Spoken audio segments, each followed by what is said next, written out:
Hey, I'm Nathan with Blue Oak, and today we're going to go over one of our climbing drills.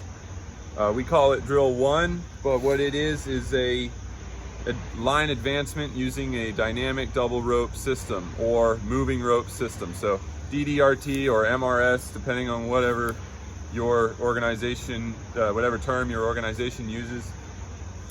But in order to start doing DDRT or MRS, if you're just learning this yourself on your own and you're curious and you want to do this, the things that you're going to need are a throw line, a throw weight, a rope with a DDRT system. In this case, our DDRT system is our zigzag, but you can do this with a friction hitch and a pulley as well, or a Blake's hitch and a split tail of rope. But either way, you know, some form of DDRT system, we're using a zigzag. Obviously a harness, a hard hat, good boots, appropriate clothing to get scuffed up with the tree. That's about it. I'm just gonna kind of go over all the basics, but these are all skills that take years to master, and there's a lot of little nuances when it comes to like maneuvering through a crown and advancing your line and all that. So this video is not gonna be sufficient to cover all of that, but I'll give as many basic tips to get you started as I can. So the first step is when you're climbing a tree without doing a removal, you don't want to use spikes. And so installing a DDRT line is a great way to do this. We don't want to damage the tree, we're not going to use spikes, so we have to put a rope in the tree from the ground. And we're going to tie our throw line onto our throw weight. And I like to do the cradle toss or the granny toss, whatever this is called. I take a bite of throw line and pass it through the ring, and then I can just come right in between my legs here. If you have a shorter belly, you have a little bit more kind of aim and control, but as you get more advanced, you can do a longer belly and you can get much higher. For DDRT, we want to isolate the limb, so I'm not gonna shoot for the top of this tree. I'm just gonna shoot for a limb that I think I can isolate.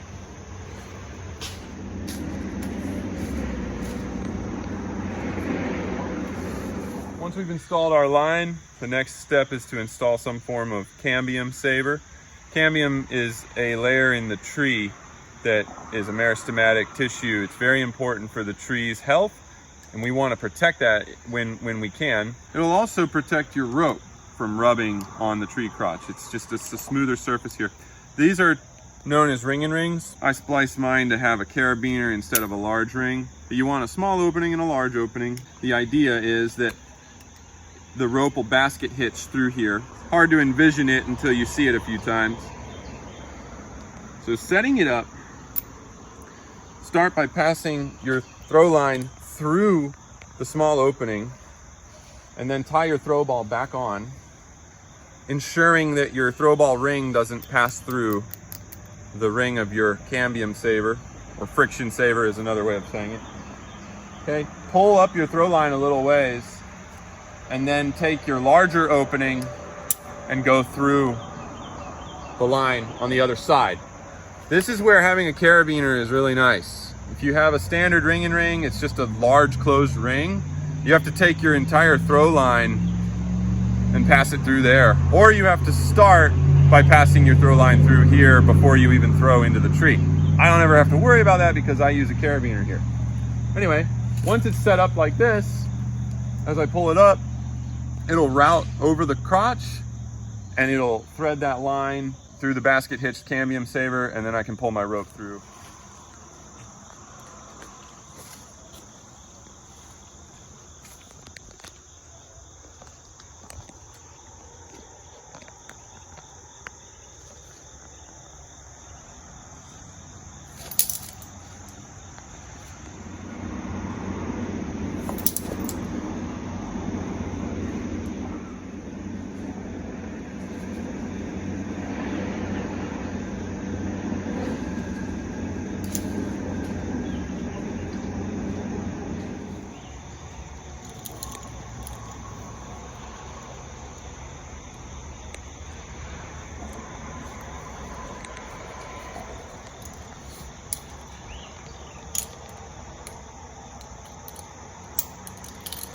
All right, that is our rope install.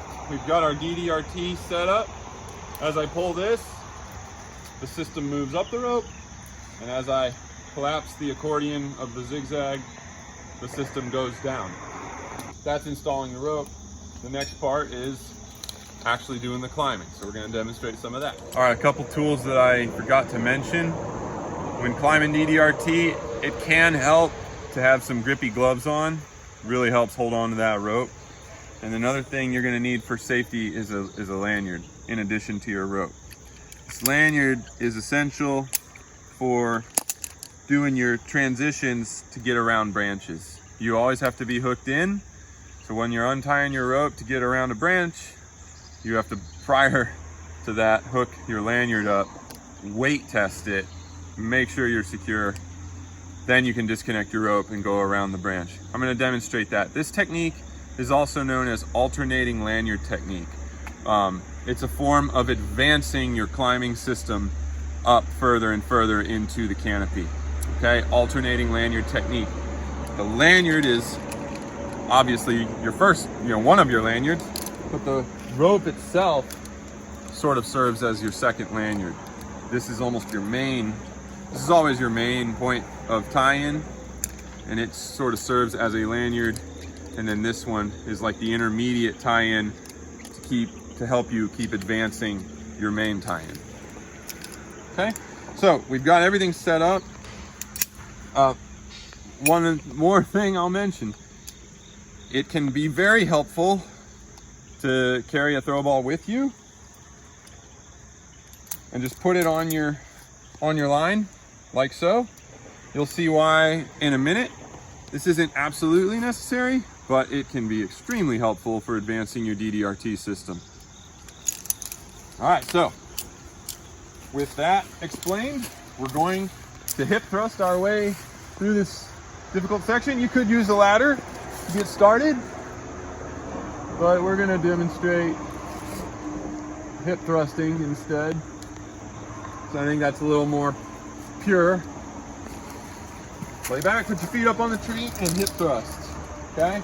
Now's a good chance to double check your system that everything feels good.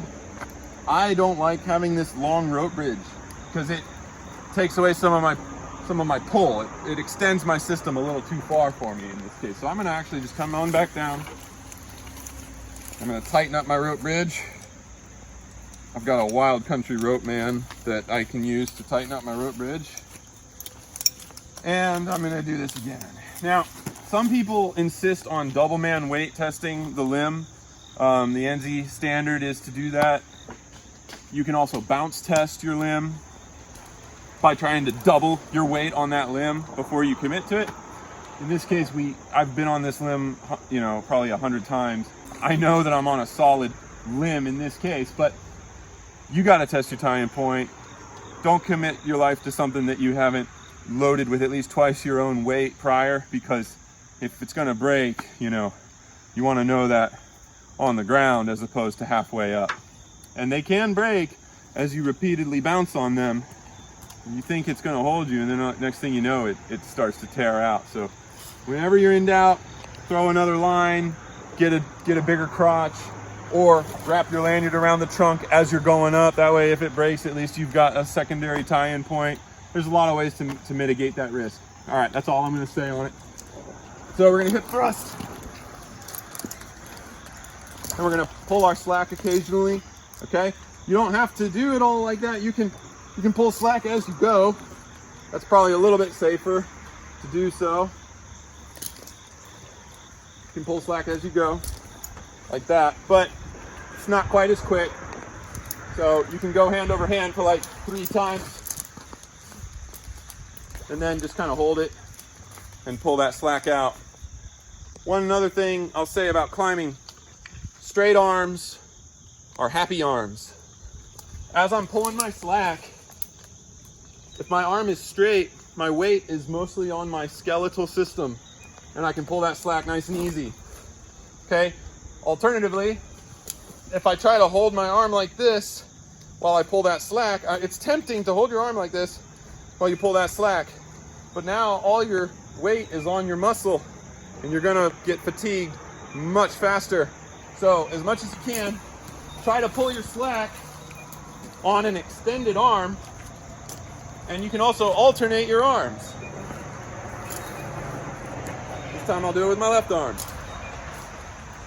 That way you can kind of reduce your fatigue as you go.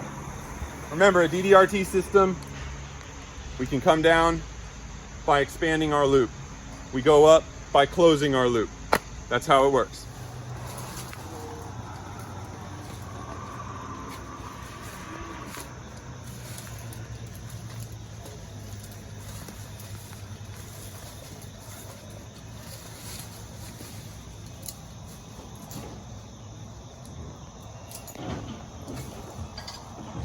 All right, once we reach our anchor, we need to advance our line. To do that, we're first going to lanyard in, and we're going to load transfer our weight and test our lanyard and make sure everything feels right before we disconnect our main climbing line. Your harness will have hip Ds, which are located on your hips. It may also have lower Ds or a lower ring, which would be located on either side of your bridge. If all you have are the hip Ds, then you're kind of limited in how you can lanyard in. You have to take your lanyard and go around the main trunk, and then go to the other hip, and then you sort of have to stand on a branch while you wait transfer over, and it's very awkward. It's very odd. You can also kind of go in on your knees like that. Okay, see how my rope is slack and I'm on my knees. You can do that, but it's just not very comfortable when you're trying to throw your line, you're trying to advance your rope further.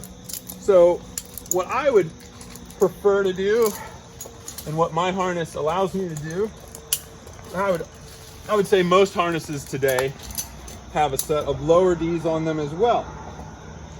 So you take your attachment point on your lanyard, and instead of being anchored on your hip Ds, you swap to your lower Ds. You could also put your lanyard straight on your bridge.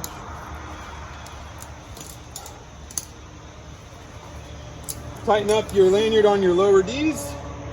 Now you're hanging on that, and I'm much more comfortable because I'm a little further away from the trunk of the tree to make my toss to my next limb.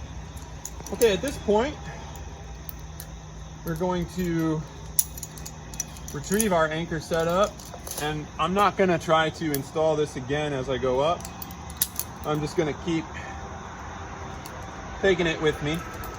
I'll use it when I come down, but as I'm going up, I'm going to just have a blank crotch, just a bare crotch, natural crotch. But this is where having that throw ball comes in handy. Pull out yourself some slack, and the zigzag, it'll go back through the zigzag sometimes, so you might have to hold the rope in your teeth when you're higher up off the ground. You pull yourself out some slack and you try to throw. And be patient, because it might take a few. Okay, there it is. Now I'm gonna give myself a few whips in the line to make it come back down to me. And I have to keep giving myself slack in my system until it comes back down to me. Once I've got it all the way down to me, I hook back in, I tighten back up, I do another weight test, okay? I load transfer now to my main line again. Make sure that branch looks good. That's a small branch, but this is mockernut hickory, so I'm not worried about it. And I'm also all the way in the crotch up against the trunk. If I was extended out, then that would not be safe. And if this branch was dead or broken or, very weak, as I'm bouncing on it, if it's like sagging or moving or tearing, then that's, obviously those are all indications to not undo my lanyard. But I've tested it, my weight feels good on this, my carabiner isn't cross-loaded right here or here. Everything looks good. I'm able to retrieve my lanyard, stow it, and advance.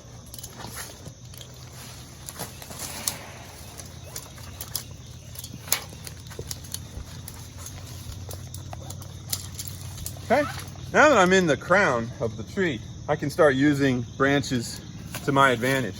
I'm gonna start doing my alternating lanyard technique. And I like to free climb a little bit. That doesn't mean undo my rope or anything. It just means I like to climb without relying on my rope system to advance. Like I'll just kind of use the branches themselves, and my rope is more there to assist me and is ultimately there for safety.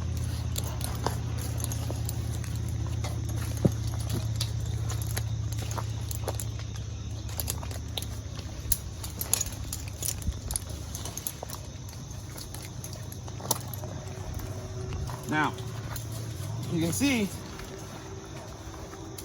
as I've gotten over my tie-in point, if I am to fall, my rope will catch me, but I would shock load all of my gear, and this gear is not designed to be shock loaded repeatedly. So if you shock load all your gear, you really should retire your gear.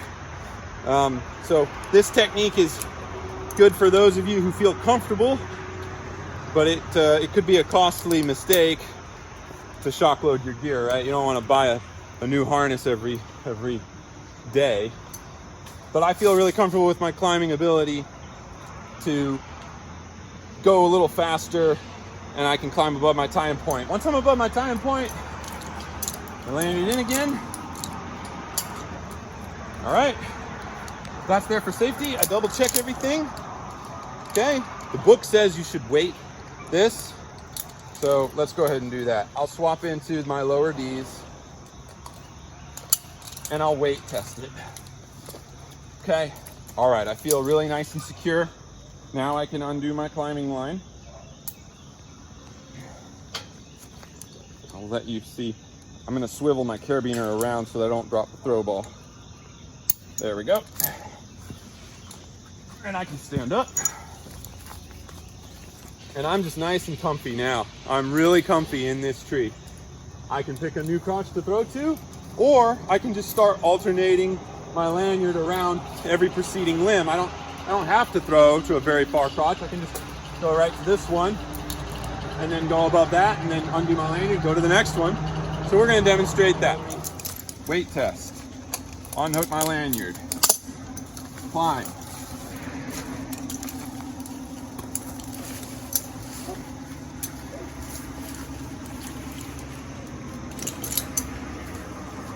Come up to a branch that I can reach.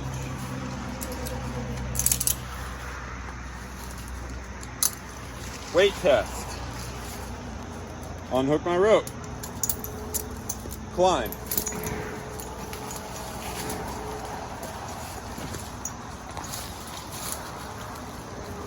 Get back to where you can see me. Okay. Rope is disconnected, so I'm gonna throw it around this tree right now. Okay, tighten it up, test it, looks good. Disconnect my lanyard. I'm gonna move my lanyard back to my hip D now because it'll be a little bit more out of my way as I climb. Start climbing. And at this point, all right, now I can really start free climbing. I'm going to do my lanyard above these branches. Now I'm going to undo my rope. I'm going to start free climbing again.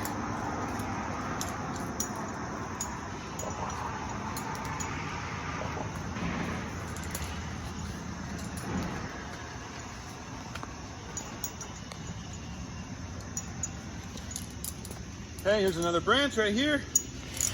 Before I stand up, I'm just going to go ahead and put my rope over it.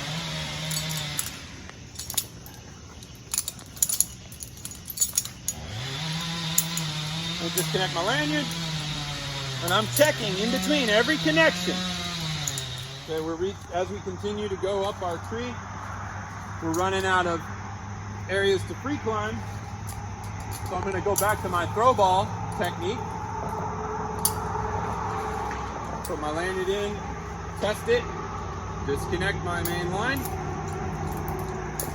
I'm going to pick out a branch above me that I feel comfortable throwing to. Pull out enough slack. Now the rope is heavy, so it's going to pull back through my zigzag. I might have to hold it in my tee.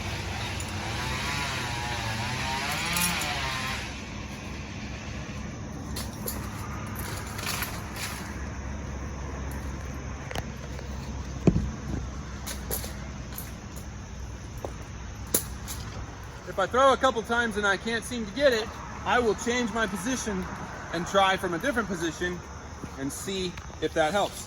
Usually if you can get sideways of your target, it tends to help with the motion. Target's there. You have to find your space in this canopy to be throwing your line without catching all this other stuff, and you can't just cut it all out of your way because that's not ethical for the tree. All right, got it. You want to make sure your rope is routed around in a way that will enable you to continue advancing. You want to make sure that you are in a solid crotch. I weight tested this, my carabiners are oriented correctly, everything feels good. I can undo my lanyard, stow it on my belt to keep it out of my way, and I can continue my advance.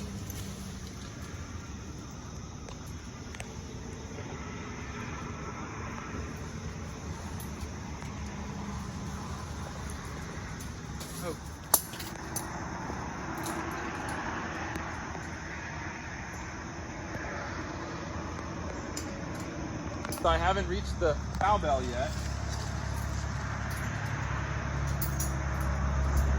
Now it feels scary, but it's not that bad. Hickory will hold you.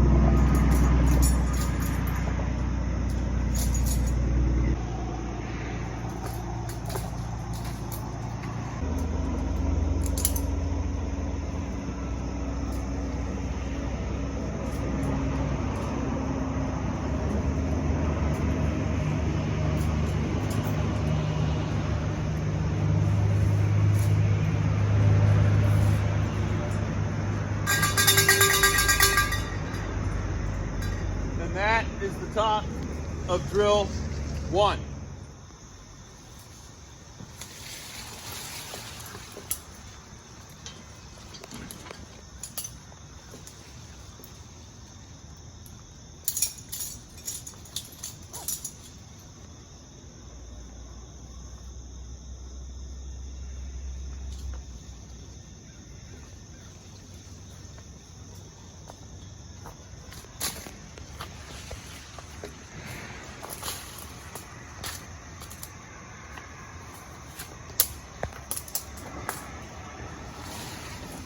As we're coming down, I'm going to use this anchor to help keep the tree nice and healthy and to keep the friction off my rope. Really important that we install the anchor correctly to allow for continuous retrieval. Ultimately, when you're on the ground, you're going to want to retrieve your anchor out of the tree.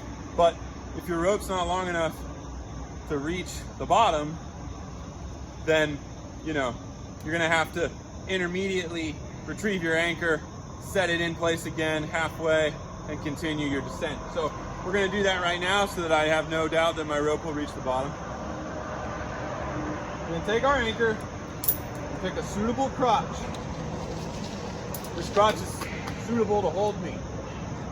You want to pick a crotch that when you pull it from the ring side, from the small ring side, the carabiner will have no trouble coming over.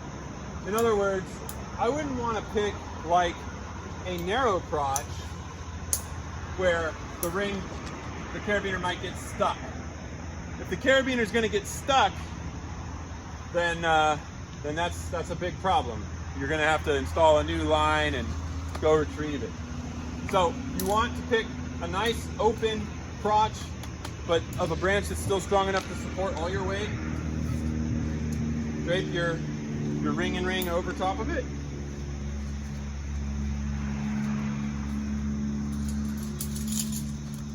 then you're going to take your rope and you have to route it correctly. You have to route it so that when you tie the knot will pass through the big opening first. So to do that, in anticipation of that, we're going to route our rope on purpose first through the small and then through the big. And this way, when I tie my knot will go, and I start to pull it, my knot will pass through the big and catch the small and pull the whole system, pull the whole anchor down to me. Okay? Pass your line through the small opening first, then through the big opening. Hook back into your system, and before undoing your lanyard, kind of climb down and weight test it. Make sure it looks good. Make sure it feels good before you undo your lanyard. Once that's firm, you're good to rappel down further.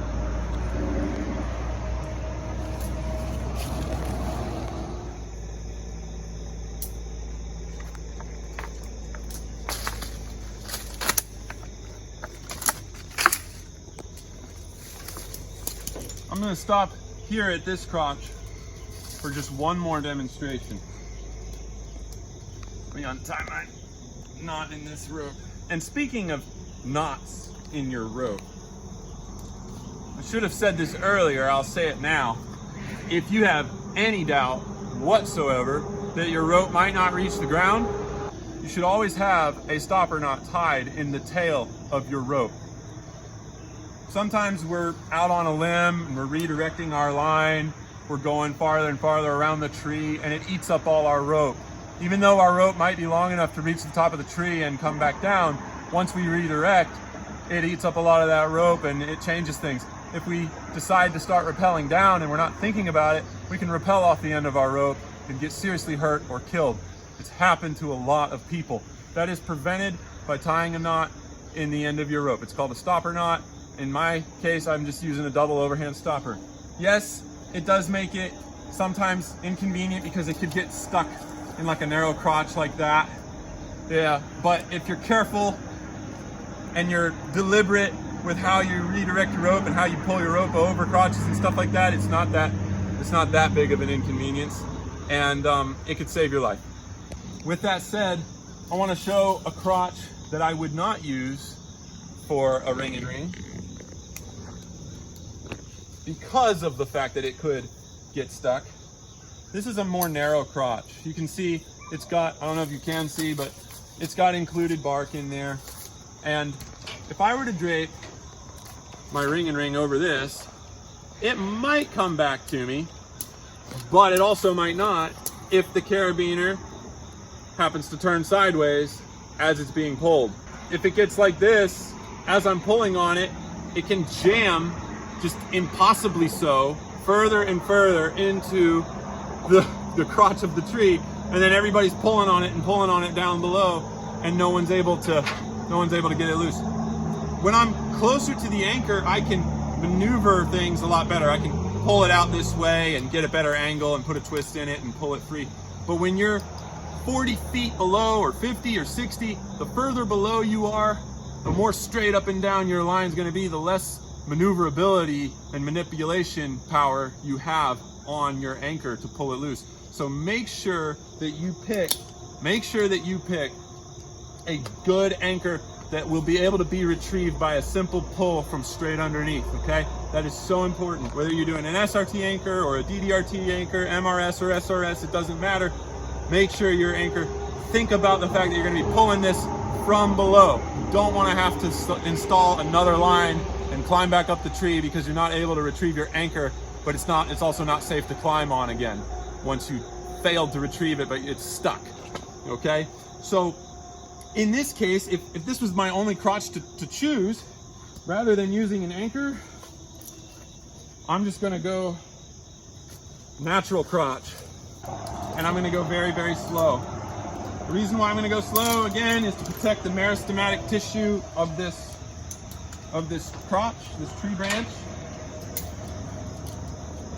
But the reason why I'm not installing an anchor is because I'm scared that the anchor might get stuck. So this is a foolproof way of descending and knowing that you'll be able to retrieve your rope afterwards. This concludes our introduction video to climbing with a DDRT or MRS system. I hope it's been helpful and informative. Please let me know in the comments if this training video is helpful and if there's any other training material that you want me to make a video on, and we'd be glad to try to put that together as we have time. Thanks for watching.